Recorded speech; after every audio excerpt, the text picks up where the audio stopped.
তোমার আকাশ তোমার বাতাস আমার প্রাণে বাজায় বাসে। তা আকাশ কে বানালো, বাতাস কে বানালো, ওনার তো কোনো কথাই নাই।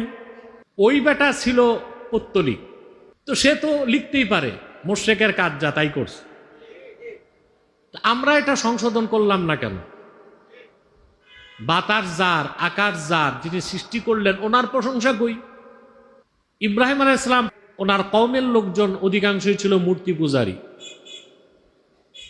মূর্তি পূজার সাথে সাথে তারা প্রকৃতি পূজারী ছিল। কি? আকাশের পূজা করত, সূর্যের পূজা করত, চাঁদের পূজা করত। কথা বলেন। পৃথিবীতে এখন প্রকৃতি পূজারী কোনো জাতি আছে? জি আছে, বহুত আছে, বাংলাদেশেও আছে। কবিতার মাধ্যমে যারা লিখতেছে, যেমন অনেকে কাব্যিক ছন্দে দেশের প্রশংসা করতে যে আকাশ বাতাস ফসল ফল ফলাদি এগুলোর প্রশংসা করে, কিন্তু যিনি সৃষ্টি করছেন ওনার প্রশংসা। এটাও তো একরকম প্রকৃতি পূজারীরই কাজ। কথা বলেন।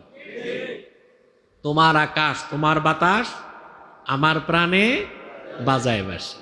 তা আকাশ কে বানালো, বাতাস কে বানালো, ওনার তো কোনো কথাই নাই। ঠিকটা বুঝে কোন নাই? তোমার আকাশ তোমার বাতাস আমার প্রাণে বাজায় বাসে। ওই বেটা ছিল পত্তলিক, তো সে তো লিখতেই পারে, মোশরেকের কাজ যা তাই করছে। আমরা এটা সংশোধন করলাম না কেন? বাতাস যার, আকাশ যার, যিনি সৃষ্টি করলেন ওনার প্রশংসা কই।